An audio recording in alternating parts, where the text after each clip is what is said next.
of people think of themselves as mathy or not mathy. We create mathy people when they're reading Beast Academy because they see the way math works in ways that they never saw before. So many times people learn math as a set of procedures. It's a recipe for how to do this specific type of problem. And if you just follow these 4 steps, you'll get this type of problem every time correct. That's not how problems work in the real world. You don't see the same problem 42 times on the right-hand page of a book that someone hands you. You see problems that you've never seen before. And what we're trying to do is create students who can solve problems that they've never seen before. Amazing. And I've certainly experienced that, especially a lot of children on the spectrum who do very well with online learning, and the games and the fun have just started enjoying math for the first time when they didn't resonate with it at all in school. Math is the most basic language that allows students to begin problem solving. We are interested in making sure that you have the foundational math skills to just participate as a person in the universe. Like, you want to be able to do some basics with percents and fractions, working with decimals, and all the sort of the foundational concepts. But it really isn't as much about making sure that you can do well in school as it is making sure that you have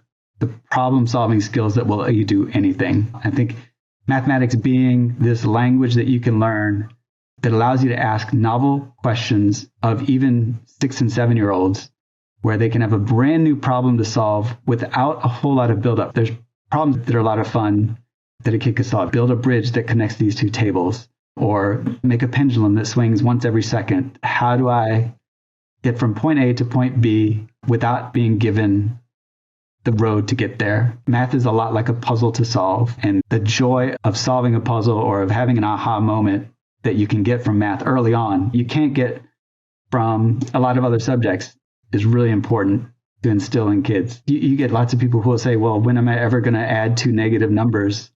And the answer for most people is probably like rarely. But a lot of people can get by their whole lives without ever adding 2 negative numbers. But I think that's a bad faith argument for most folks who just want to find a reason why they don't have to do the thing that has frustrated them. And I think that a lot of times the reason it's frustrated them is because they haven't been taught really what all those little symbols mean and how they work together. And they haven't gotten the right foundation. What can sometimes happen in the world is that we hear about a shiny object, right? We hear about a potential climate solution and folks get really excited about it, but the science might not pan out.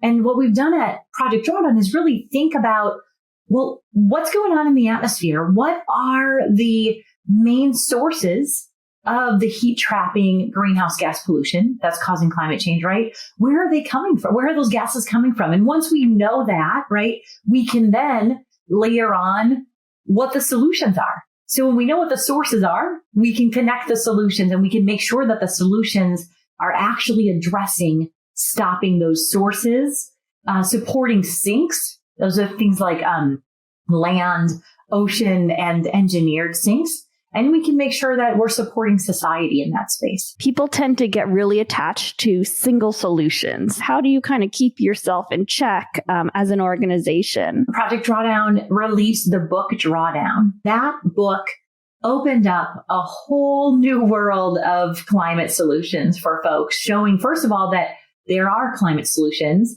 and that they work. Feel free to gravitate toward whatever solution works. What we know to be true is that we really need a tapestry of solutions, right? We need all of the solutions. We've identified 93 solutions. We need all of them implemented as quickly, safely, and equitably as possible. How do you try to convince people who are resistant to the idea of climate change that it's real, who have levers in the policy world? Or is that even something you're attempting to do? Just talking about climate change. And when we talk about it, aligning on values, because so often we all ultimately want the same thing, right? We want to have healthy, clean air to breathe, clean water to drink.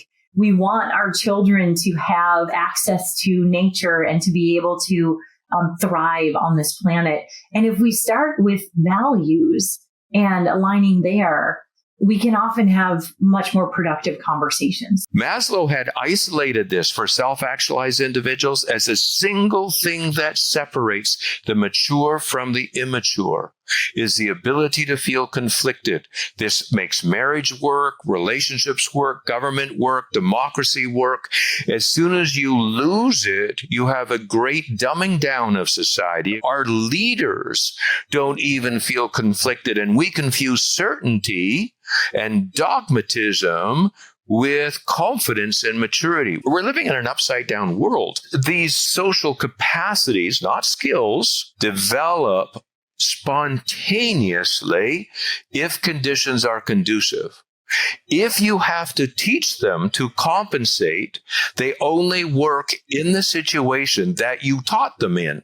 They don't generalize. And so school is busy pushing the river, which you don't have to do because it would be spontaneous if it's flowing. If a parent really desires to nurture this social capacity in their child, what's the most important thing? In parenting, there's a crisis of confidence. And that's the main thing. Obviously, we want our children to realize their potential. Our language doesn't even allow us to think straight because it's called emotional social what?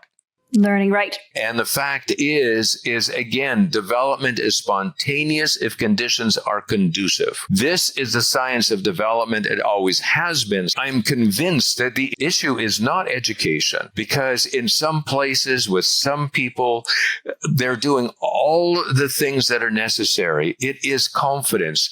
You need the confidence that you are your child's best bet. It's your love they need. It's your invitation to exist they need. It's you holding on to them so nothing would come in between. One of my grandchildren, he's 10. And he saw Making Sense of Bullies on the shelf, the course I did, and he pulled it off and said, "Papa, can I take this home?" And I said, "Yes, you can take it home, but can you tell me why?" "Papa, I'm having trouble with a bully at school, and I'm hoping that if I watch this, I'll be able to figure out what to do." And I said to him, "I will help you. We will talk about this. You just call me, and we will walk it through, and I will help you with this." Yeah, I talk to families about almost becoming like a data scientist about their child. How often are you seeing this? Under what circumstances? What happened before and after the behavior or the situation that didn't work for your family? It's cool because we talk about homeschooling a fair amount, and sense of sovereignty and power has been stripped from parents trusting their own gut by the school system, as in the conventional school system and the deficit-based model that they exist within. The first kind of line of defense is with the parent taking back their power, realizing that they are the expert on their child, and really tracking this from a distance perspective, from a detached perspective, is where I might suggest a family would start. And great news, it's free. And you can start today. Yeah. It doesn't have to be a full-time job, even if you start with one thing a day. And you can notice when your child is calm or when you feel like something is off. Every single person I know has diagnosed themselves as some learning disability at some point. And that self-diagnosis is always going to be valid as long as people don't have access to affordable diagnosticians. I think people seek these things when they notice that they're different. And they notice that certain structures and ways of being that seem to be working for many are no longer working for them. And I think that it becomes critical to put a fine point on whatever might be going on with that child or with that person cognitively or neurologically when quality of life is affected, when a person isn't enjoying their experience of life and needs some support and needs some help. That's when I think a diagnosis really becomes critical. If your child is gifted or you think they might be gifted, it's not good or bad. It's just a framework for understanding your child. And whether people enjoy the term gifted or not, I don't care. I know that it doesn't make a person better or more valuable intrinsically. I'm just like, do you have the things in place that you need in order to thrive and feel as if you're affecting reality and able to act in accordance with your values? And some people will say all children are gifted, or they'll say giftedness doesn't exist. I don't agree with that have you never sat in a classroom with a person who was just light years beyond the content matter in terms of their understanding and clearly, obviously needed an advanced level of instruction? Those people deserve dignity. They deserve respect. They deserve an education that works for them. Sadly, it's become associated with a value judgment. It's political. For kids that do learn fast, what I had always heard, which is make sure they're with their same age peers, is dramatically wrong. It turns out that kids of that type that are kept with their chronological peers, on average, are in the bottom 5% after school finishes. Socially, and depression, happiness, all that, they're a disaster. They have terrible outcomes. If they get accelerated by 2 or 3 years or more, they end up in the top few percents of those same measures. Kids need to be in a peer group of kids like them that they can communicate with at their level. If you could wave that magic wand, how would all of our children be learning? What would it look like? I would throw away everything we have. I think you need to start from scratch. I think it's great having a group of kids get together each day and see the same kids. It seems, from what I understand, to be better if those kids are a bit more mixed in terms of age. I wouldn't have them sitting. I wouldn't have them having to keep quiet or having to keep still. I wouldn't have a teacher there to teach. I would have a supervisor or coordinator there to make sure that everything's going okay. I would much rather the teaching was done by beautiful videos, engaging games. You have this amazing course where you're democratizing learning about AI and deep learning, and you have this ethos that anyone can and should learn these tools as we move into a future where AI is going to be part of all our lives. With these tools, the world that our kids are going to grow up into is different to the world that we grew up into. And so our schooling system and our teachers have all been developed for the previous generation world. Teachers are talking about how do they make sure they can ban ChatGPT in the classroom and ensure that no children are using AI for anything. And I'm the opposite. Lots of families say to me, I want to homeschool my child, but I believe in public education. I want to support the public schools. And so they're reluctant to make that choice because it feels selfish to them. The polarization around school choice doesn't exist at much at the parent level. Obviously, everything in this country right now is highly polarized between left and right. School choice falls along those lines as well. And oftentimes, you'll see parties, politicians argue back and forth. But in my experience, generally working with parents as a teacher, as an operator of schools, parents are not ideologues when it comes to their kids' education. In other words, they're not going to pick something or not go to something because the right supports this or the left supports that. All parents do share, I think, a fundamental desire to do what's best for their children. A parent is going to sacrifice, work an extra job to afford perhaps a local Catholic school that they feel like gives them a very high quality education. And so public policy should be able to support those parents regardless of what that choice is. I think one of the great things about the United States is the fact that we do have a federalist system, which allows 50 states to each run their own systems of education. One of the unique things is that most of that control is both at the state level and the local level. In terms of funding, the federal government only contributes about 10% to the average funding of every student. So that means the majority is actually coming from state and local. And so I think as much as possible, we should be enabling policies which let parents choose what is best for their son or daughter and try as much as possible to leave politics out. There is an issue going on with the public school system that is larger than any one child. Usually the concern is, I don't think that the school my child is zoned for, I don't think they're providing an adequate education. There are safety issues. There's been lots of fights. I don't really love the curriculum. I'm more interested in something like a Montessori. And I think that's ultimately where most parents decide that, hey, I want to go to a different school. I want to try something else. Oftentimes parents want to be heavily involved in their child's education. And one of the ways that they can do that in the US, and this is actually distinct once again from a lot of advanced countries, is they do have the right to homeschool in all 50 states. And so I think school choice is almost ancillary to that individual decision. What I would say to a new homeschooler today is, You do not need to be a teacher. You don't need a beautiful home. You don't need a nature preserve in your backyard.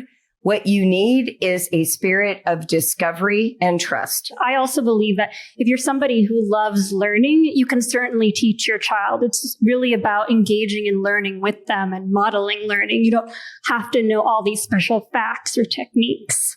No, and you have 18 years. It's not going to take 18 years to learn to read, but it might take 5. It might. It's not going to take 18 years to master fractions, but it might take 3. Like, you have time. The judgment that we experience in homeschooling is partially academic, but it's actually more cultural. And that is because there is some very legitimate concern over child abuse that can be undetected in the home education space. There's abuse in all kinds of educational formats and parenting, but homeschooling creates a unique opportunity to mask and hide it. And that's something we do need to acknowledge. And the wider culture has a right to criticize homeschooling for that. But I would also, just to take us back to the goal of this conversation, say that the vast, vast majority of homeschooling families do not abuse their children. They are garden variety parents who have regrets and resentments and mistakes and errors and the wonderfulness of full attention and inside jokes and love and nurturing and support and caring. People see homeschooling as, well, either we can have zero accountability or we can have this incredibly structured, rigid system that doesn't even really protect kids that well. I mean, we all know there are kids who are going to school with not enough to eat, who are being abused at home, who are being abused at school by teachers and other students. And I think if we can start rethinking it and saying, wow, there's a lot of amazing things happening when parents are guiding their children's education. And right now, if you homeschool, there's a lot of liberty to do whatever you want. Have some accountability within this system rather than either it's all or nothing. Women now outnumber men at university 60-40. You know what? 50 years ago, men outnumbered women at university by pretty much the same ratio, and nobody was upset about it then. Why should anyone care that the pendulum has swung the other way? And I have an answer for that question. 50 years ago, if a man had earned a 4-year degree and he was going to marry a woman, he might have a number of qualifications in mind for his bride, but it turns out that educational attainment was not one of them. If she was pretty, that would more or less take care of it. She didn't have to have a 4-year degree. Today, if a young woman has earned a 4-year degree and she's looking to marry a man, she's looking for a man who has equal or greater educational attainment. She's looking for a man who has achieved at least as much as she has, who is as motivated and hardworking as she is. And as I said, there are no longer enough good men to go around. That's why feminists should be as concerned about this as anyone else. This is really important for parents to understand, especially if you have an older daughter and a younger son. Don't compare your son to your daughter. Again, I'm a family doctor. I was in this situation. Mom has an 18-month-old son and a 4-year-old daughter. So she takes her son in for this full-day comprehensive play-based assessment. She comes back in tears. They're concerned. They said he's significantly below average. They said the average vocabulary of an 18-month-old kid should be 65 words, and they estimate his vocabulary is at best 40 words. 40 words for boys, 90 words for girls. 40 plus 90 is 130. 130 divided by 2 is 65. The average 18-month-old child has a vocabulary of about 65 words. That is a true statement.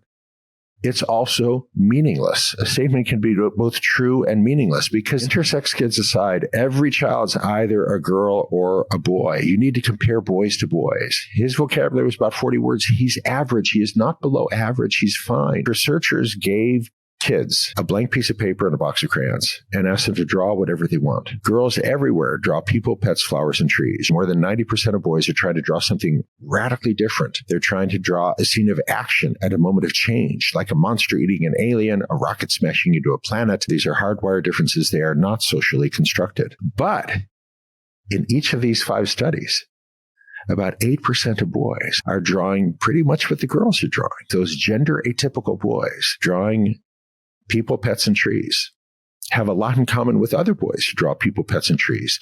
They're at least 3 times more likely than other boys to have allergies, asthma, or eczema. They may be athletic, but they're not playing football or ice hockey. They're playing tennis, track, or golf because they don't like to hit and they don't like to be hit. And they're much more likely than other boys in a school setting to become victims of bullying. There's a difference between school and education.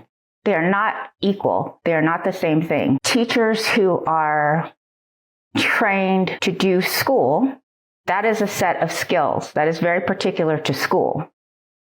But when you remove yourself from that environment and say, my focus is going to be on my children's education, not my children's schooling, then you really open up a completely different paradigm and you start to see how people learn, how children learn is very dynamic. School is one way to learn things, but it is only one way. I think about adults and how we learn organically post the school period. And then what learning often looks like is a blog here, a book there, a course here. And yet that idea seems so radical for children. They're all just smaller humans, really.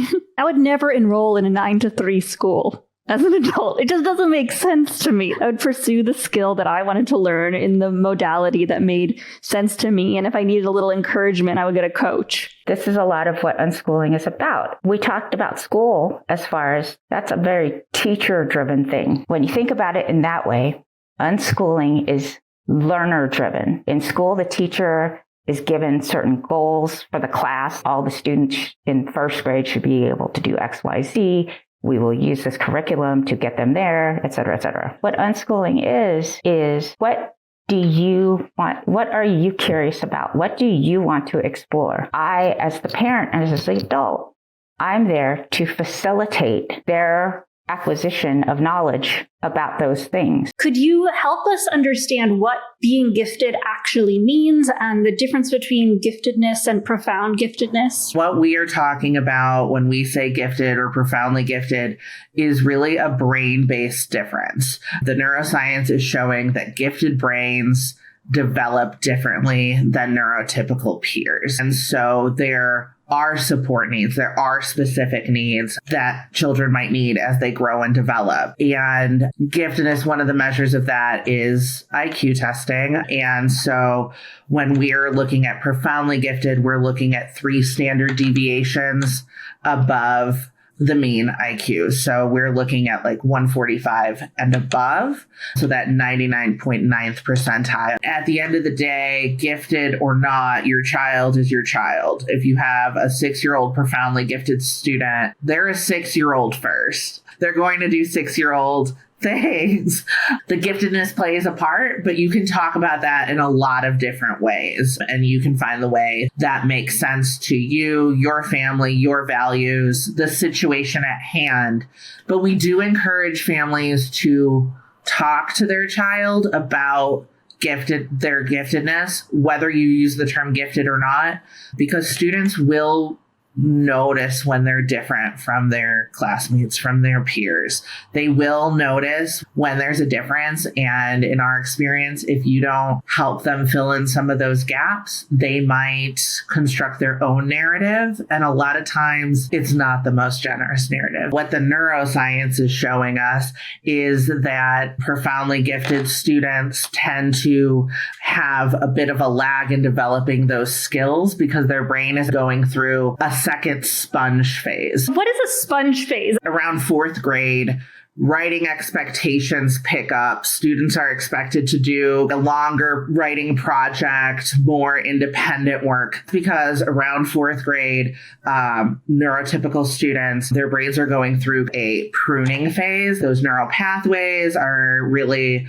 honing in and giving them the skills that they need to organize. And gifted students are going through the second sponge phase where they're still just taking in all this information. You might not see a profoundly gifted student get that organization piece, that executive functioning piece developing for maybe another 3 or 4 years. I do think that the majority of industrial schooling and the industrial education system is designed as a combination of daycare and employability and keeping kids off the streets, and much less about education. real education, I don't think is really possible unless the kid wants to learn. What each kid wants to learn, what level they're at, is highly individualistic. So Brett Hall was saying in another room that like tutoring, one-to-one tutoring is the way to go. And to me, homeschooling is just parents essentially taking responsibility for one-to-one tutoring for their child, and then not wasting the child's time, letting them have the same freedom that you would have wanted as an adult. After all, I'll bet you don't remember 95% of what you learned in school. And yes, maybe it was absorbed in some deep way and sank into your bones, but I doubt it. A lot of that stuff just gets forgotten. What I have found is the absolutely most effective thing I can do is pair a caring individual with a high quality curriculum. So for instance, I'll find a math major at MIT and I'll suggest that the student uses the online version of Beast Academy. And then I'll give the teacher some basic tips about growth mindset, grit, how to nurture learning in the student. And those experiences tend to be really effective.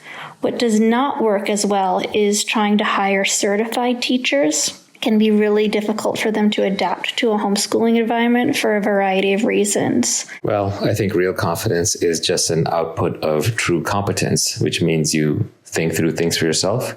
You figure them out, you put your best work into it, and then you get feedback from the real world, from nature or free markets, that it worked. And that slowly builds up your confidence. I don't think there are any shortcuts.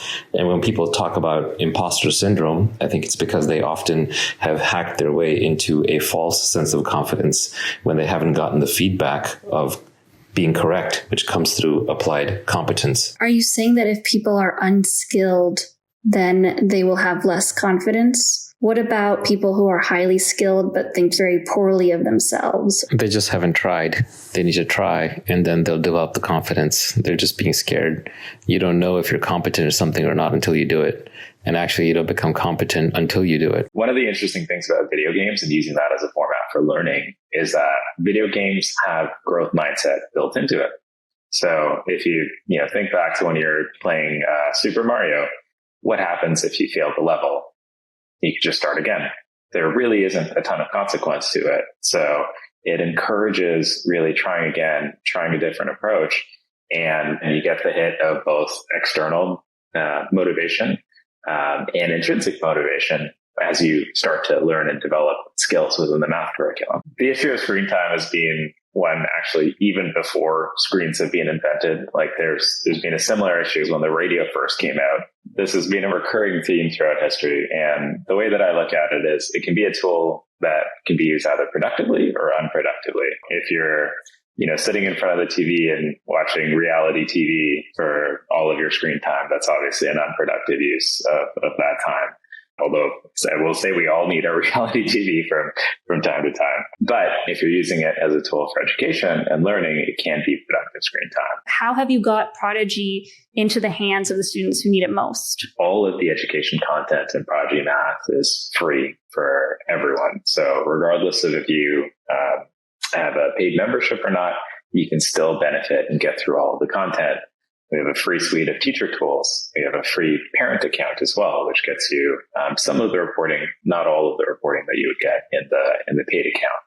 And in effect, any child anywhere has the ability to sign up for Prodigy for free and progress through the entire grade 1 through 8 math curriculum. And there's no limitations on that. The way that we essentially make this sustainable for us and earn money as a company is there's an optional membership available for parents. And that optional membership gets you certain extras within the game that enhance the gameplay side of things for kids, but don't impact the educational element of it. If you can give people access to education, it just impacts the world in such a positive way. They can make an income where their family has enough resources so they're not stressed, so they don't fight with each other, so they're not living in trauma. It reduces the population through family planning. When we have access to education, people can become engineers and doctors. They can cure diseases. And I will say that homeschooling is the best way to give every child access to quality education by empowering their family to teach them, to fulfill the role they were meant to do. And all of that can be supported by adaptive learning apps and other technologies. Before you start ranting on social media about how you are upset that no one is listening to you, before you start having protests about how your side is right and the other side is wrong, I just would encourage you to think deeply about what will actually change the world. Don't start saying what a terrible place the world is and it will never change. That is cowardice. Allow yourself to feel the emotions and let them live in you and heal, but do something that actually works. The world has so much suffering in it. But if you can take a simple action, teaching a child to read in your community, volunteering at the local homeless shelter and asking, how can you and your child help a family in need get access to education, will do wonders for the world. I was led to this interesting project called Project Drawdown, which had measured the impact of every single action you could take to stop climate change. And then I saw that number 6 on their list was the education of women and girls. And I was kind of surprised to learn that this education of women and girls and education in general had such a huge impact on sustainability. That's what made me start to feel like access to education was a real key for me in my own work. And then the other thing that I started thinking about along with this education of women and girls was like, how do you actually change people? We just go to these protests, we recycle, we talk to people, we get mad, but we really don't think a lot about how we can change people's minds to achieve the kind of world that we want to live in, what works and what doesn't with children in terms of meditation. They imagine adults meditating and then they go, how do you get a child to sit still for 15 minutes? First of all, mindfulness and meditation are two separate things. So when I'm working with kids, I'm focusing on teaching mindfulness. And when we talk about mindfulness, we have informal practices and we have formal practices. So meditation is a formal practice. And then the rest of life is an informal practice. So how do we pay attention to all our 5 senses? That's something I use a lot with kids. For example, what can you see? What can you smell? And using that specifically as an emotion regulation strategy. So when they're starting to feel dysregulated or they're starting to feel anxious before a test, I help them rehearse these tools that they can use in real time to help calm the anxiety or the worry that they're having. There's this great term that I came across in the research literature called the emotion culture of your home. So when you're thinking about the emotion culture of your home, you first think about, how were you raised? How were emotions talked about or suppressed in your family of origin? And then you look at, how's that affecting the way you talk about feelings with your own kids or how you deal with and manage your own emotions? Are you curious and open, or are there certain emotions that you feel are like off limits to bring up? I would say with parents, just to take a wide view of what the emotion culture of your home is like and how you'd like to shift it can be really helpful. I encourage parents to talk about emotions and gamify it. It can be really fun. If you have like a little bowl and everyone puts a emotion word in the bowl, and then just randomly you pick one out and you talk about a time you felt that way. Or what happens when you feel that way? How do you feel in your body? What are the urges? First, you're normalizing difficult emotions. You're talking about them as regularly as you're talking about enjoyable emotions. And it shows children that it's safe to tell you, it's safe to talk about, and it's safe to experience it. It's manageable. Or even put a list of emotions on the fridge and you can circle one that you are feeling that day. But just to have that around and have that as part of the discussion at family dinners and during downtime.